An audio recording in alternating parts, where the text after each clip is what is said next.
नमस्कार, आप देखना शुरू कर चुके हैं लाइव फॉर बिहार और मैं हूं आपके साथ अवनीश कुमार। अभी मैं सीतामढ़ी जिला के बेलसन प्रखंड अंतर्गत नगर पंचायत में मौजूद हूं और हमारे साथ एक शिक्षक के रूप में भी और एक कवि के रूप में भी और या लेखक कहें या कवि कहें, जो भी कहें, हमारे साथ मौजूद हैं।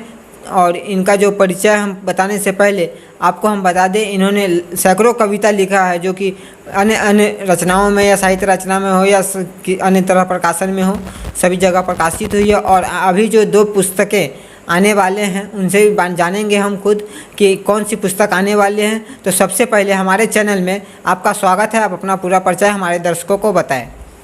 धन्यवाद अवनीश जी, आपको धन्यवाद और लाइव फॉर बिहार को धन्यवाद। लाइव फॉर बिहार के सभी दर्शकों को धन्यवाद। मैं शेखर कुमार रंजन, मैं ग्राम पोस्ट थाना बेलसन, जिला सीतामढ़ी में हूँ। शिक्षक के क्षेत्र में आपका कैसा योगदान रहा? सबसे पहले मुझे यह लेखन का जो प्रेरणा मिला, मेरे बड़े भैया संतोष कुमार रंजन, जो डायरेक्टर है Ranjan coaching and computer centre का, उन्हीं से मिला। और वो मेरे गुरु भी रह चुके हैं, गुरु भी है। तो मेरा प्रथम जो कविता आया था, मेरी प्रथम जो रचनाएं थी, वह 2011 में आया हुआ था। एक नई सुबह पत्रिका थी, उसी के माध्यम से मेरा फर्स्ट आया था। जन्म दिया माँ ने जीवन दिया बापू, उसका शीर्षक था। अच्छा, तो हमारे दर्शकों को सबसे पहले ये बताएं आप कि जो माँ ने जन्म दिया तो वो किस मतलब प्रकाशन में प्रकाशित हुआ था? ये आपका प्रकाशित हुआ था, त्रैमासिक पत्रिका आता था। और इनका संस्थापक थे डॉक्टर, अभी का प्राचार्य डॉक्टर प्रजापति सर। उन्हीं के माध्यम से मेरे गुरु भी रह चुके हैं। हम जेएस कॉलेज चंदौली का ही स्टूडेंट रहे हैं, वहाँ का वो प्राचार्य हैं। आप यह बताइए कि लेखनी की जो प्रक्रिया आप कब से शुरू किए और यह आपको कैसे लगा कि हम लिखेंगे तो हमारा यहाँ तक पहुँच पाएंगे, जो अभी तक आपने मुकाम को हासिल किया? आखिर यह कैसे आपको सोच आई? ये मुकाम पाएंगे ये तो कभी सोचे नहीं, बस लिखना स्टार्ट कर दिए थे, प्रारंभ कर दिए थे। चाह रहे थे कि मेरा भी कुछ नाम हो।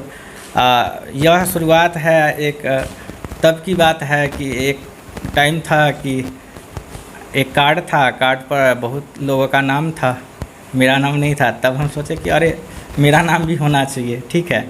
और नहीं था, तब से हम सोचे कि कुछ ऐसा करना है कि मेरा नाम हो। तब से कुछ ऐसा काम करने लगे कि पेपर में आने लगा। और पेपर में आया तो फिर सोचे कि यही तो 1-2 दिन के लिए ही आएगा, कुछ ऐसा करना है कि हमेशा के लिए रहे। तो मैंने सोचा कि किताब लिखना ज़्यादा अच्छा होगा। तो अभी बहुत सारी किताबों में मेरी रचनाओं को जगह मिली है।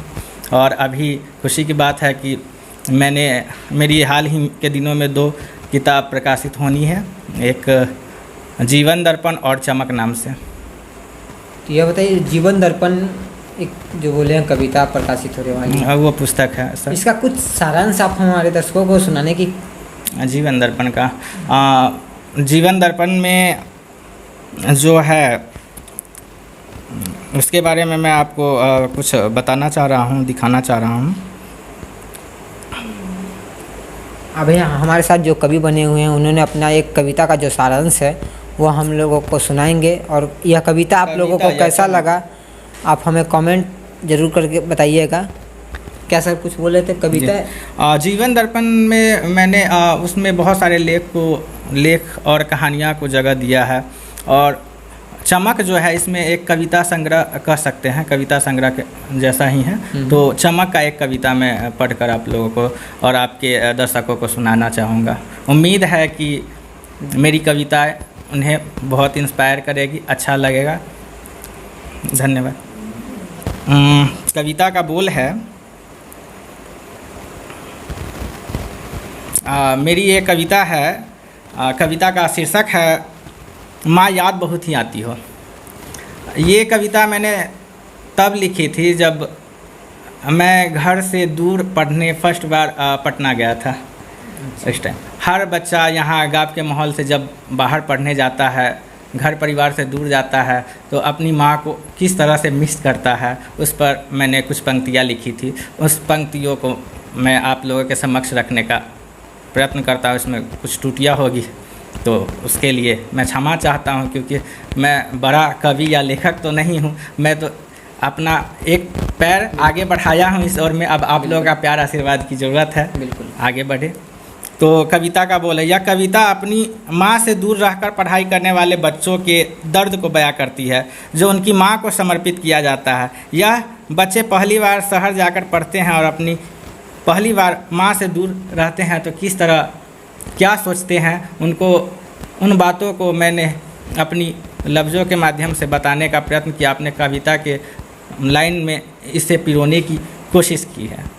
कविता का बोल है, सच कहता हूँ मैया मुझको याद बड़ी तू आती है।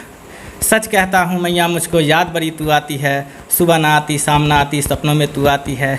धीरे धीरे मैया मुझको बेटा कह के जगाती है। आँख खोलता मैं तो मैया तुम कहाँ छुप जाती हो।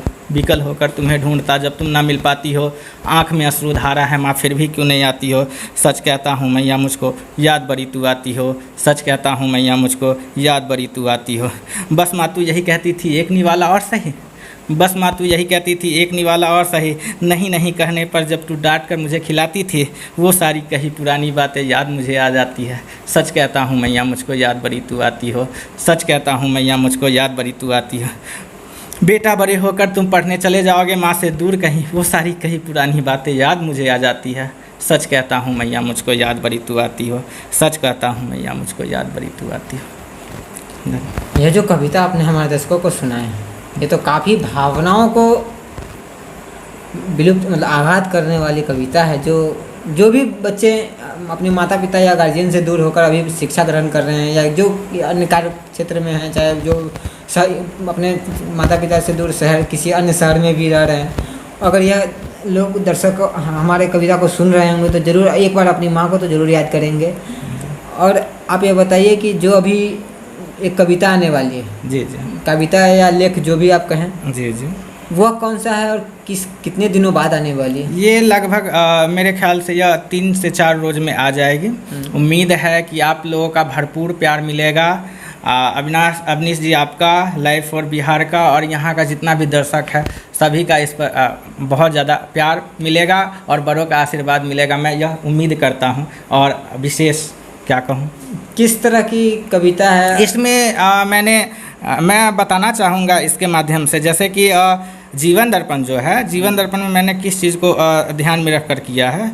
सो देखिए, जीवन दर्पण जो है इसमें कुछ टॉपिक पर हम लोग बात किए, चर्चा किए, मतलब यह बताना चाह रहे हैं कि किस तरह का कंडीशन आता है। लाइफ है तो प्रॉब्लम होगी, समस्या होगी ही। उन समस्याओं में हम खुद को कैसे सकारात्मक रखें, यह बहुत ज़्यादा ज़रूरी है। और बहुत सारे लोग ऐसे हैं जो विपरीत परिस्थितियों में खुद को नहीं ढाल पाते हैं। बिल्कुल, उस विपरीत परिस्थितियों में खुद को कैसे रखें, कैसे सबल बना कर रखें, कैसे सकारात्मकता अपने अंदर जागृत रखें, उन बातों को ध्यान में रखकर इसको आपने बनाया, जैसे लोगों को मार्गदर्शन मिल सके और कुछ एक्सपायर हो जी सके। कोशिश यही रही है। इसमें जैसे कि कुछ टॉपिक है इसका, जैसे परिवर्तन ही जीवन है। मतलब ये जब आप जीवन दर्पण पढ़िएगा तो उसमें पता चलेगा, पहला आपका जो है वो पहला पाठ अध्याय जो है वो आपका जीवन परिवर्तन ही जीवन है। दूसरा इसका जो है गुस्से पर नियंत्रण करना चाहिए, उसके बारे में दिया गया है। उसके बाद आगे हम लोग जैसे ही बढ़ेंगे तो उसमें ये बताया गया है कि अभ्यास करने से ही कार्य आसान होता है। फिर आगे बढ़ेंगे तो हम देखेंगे कि समस्याओं को टालना नहीं चाहिए, किस तरह से हमें आगे बढ़ना चाहिए, समस्याओं को नज़रअंदाज नहीं करनी चाहिए, इसके बारे में बताया है। फिर आगे जाएंगे तो हम लोग यह देखेंगे कि माहौल का असर, आप जानते होंगे कि माहौल का असर बहुत ज़्यादा पड़ता है। बहुत आप जैसे माहौल में रहते हैं ना वैसा आप बन जाते हैं धीरे धीरे, ठीक है। तो उसमें यह बताया गया है कि आप अपनी माहौल को ठीक रखें, ठीक है। फिर हम लोग आगे बढ़ेंगे तो वहाँ पर देखेंगे कि कर्म ही पूजा, कर्म को प्राथमिकता दिया गया है, कर्म ही पूजा है, इस पर ज़्यादा जोर दिया गया है, ठीक है। फिर आगे बढ़ेंगे इस कविता, ये कहानी जीवन दर्पण में, फिर आगे बढ़ेंगे इस पुस्तक में, आगे का अध्याय में हम लोग चलेंगे तो वहाँ हम लोग देखेंगे क्या कि अपनों की परवाह करें, ये देखना है कि अपनों की परवाह कैसे करना है। जैसे कि आपने बताया अपनों की परवाह, जी, तो हम आपसे अनुरोध करना चाहते हैं कि कुछ इसका सारांश हमारे दर्शकों को आप जरूर सुनाएं। अपनों की परवाह करेगा। जी धन्यवाद, आप कह रहे हैं तो अवनीश जी हम ज़रूर ये पढ़कर बताना चाहेंगे कि अपनों की परवाह करेगा। कुछ लाइन आप लोग के समक्ष प्रस्तुत करना चाहूँगा, ठीक है। कुछ लाइन आप लोग आपके समक्ष रख रहा हूँ, सभी दर्शकों के समक्ष रख रहा हूँ। उम्मीद है कि आप लोगों का प्यार, भरपूर प्यार, सहयोग मुझे मिलेगा। हमें वैसी आदतों से खुद को चुन चुन कर अलग कर देनी चाहिए जो नकारात्मकता और बुराइयों से खुद को जोड़ती हो। मैं इसलिए कह रहा हूँ क्योंकि नकारात्मक आदतें आपकी जीवन को तबाह कर सकती है। जो भी नकारात्मकता है वो हमारे जीवन को प्रभावित करती है, ठीक है। उसके बाद क्या है, हमें नकारात्मक आदतों को त्याग कर सकारात्मक आदतों को ग्रहण कर लेनी चाहिए, क्योंकि यदि सकारात्मक आदतें की लत आपको लग गई तो फिर आपको शिखर पर पहुंचने से कोई नहीं रोक सकता है। हमें उन तमाम बुरी आदतों को छोड़ देनी चाहिए जो हमारे सफलता की राह में बाधाएं उत्पन्न करती हो। हमें अपनी मंजिल तक पहुंचने के लिए कुछ नियम बनाने की आवश्यकता होती है जो हमें अपनी मंजिल तक ले जाने में तेज़ी से सहायता प्रदान करती है।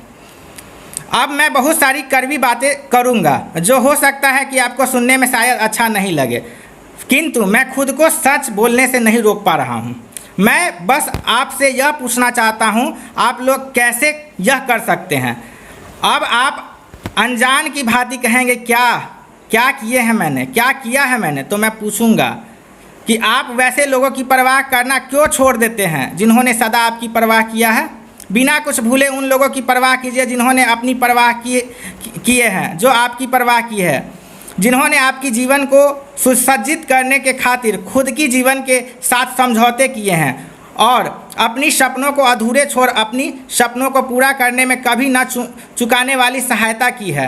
आजकल के बच्चे तनिक बात पर कहते फिरते हैं कि यह ज़िंदगी मेरी है और मेरी अपनी हर फैसला का चुनाव मैं खुद स्वयं करूँगा। मैं अपनी जीवन कैसे भी बिताऊँ, इसमें लोग मुझे मना क्यों करते हैं, लोग मुझे अकेला क्यों नहीं छोड़ देते हैं। मैं तो किसी को कुछ नहीं कहता, मैं अपना जीवन जी रहा हूँ। मुझसे लोग मतलब क्यों रखते हैं, अपने काम से मतलब क्यों नहीं रखते हैं। इसी तरह की वाणियों का प्रयोग आजकल के युवाओं के द्वारा बड़े पैमानों पर किया जा रहा है। मुझे तकलीफ़ होती है ऐसे अभागों से जो बिना किसी की परवाह किए कहते हैं कि मुझे किसी से कोई मतलब नहीं है। आपकी बातों को मैं बीच में काट रहा हूँ। जी बोला है। यह बताइए कि जैसे कि अपने कविताओं अपनों का सारांश आपने सुनाया है, जी तो इस चैनल के माध्यम से उन लोगों को क्या संदेश देना चाहते हैं जो अपनों की परवाह न करके खुद की जो परवाह करते हैं? देखिए, मेरे ख्याल से अपनों की परवाह हमेशा करनी चाहिए, क्योंकि अगर आज आप कुछ बन रहे हैं, कुछ है, तो वो सिर्फ आपकी मेहनत नहीं है, उसमें आपके माता पिता, भाई बहन, आपके दोस्त, रिश्तेदार, समाज सभी का कहीं ना कहीं योगदान रहा है उसमें। क्योंकि हम जब जन्म लेते हैं तो वहाँ से सब कुछ सीख कर नहीं आते हैं, हम लोग इसी धरातल पर आते हैं, यहीं पर बहुत कुछ सीखते हैं, ठीक है। और धीरे धीरे हम लोग जैसा माहौल में रहते हैं वैसा बन जाते हैं धीरे धीरे। इसीलिए हमें हमेशा अपने अंदर सकारात्मकता रखनी चाहिए। मैं यही दर्शकों से कहना चाहूँगा कि हमेशा आप किसी भी मुकाम पर पहुँच जाए, अपने परिवार, अपने दोस्त, अपने समाज, इस सब को कभी भी आप छोड़े नहीं, क्योंकि आज आप जो भी है या होंगे उसमें इनका अहम योगदान है। चलिए, इसी के साथ आज की शाम साहित्य के नाम, मैं अवनीश कुमार, धन्यवाद।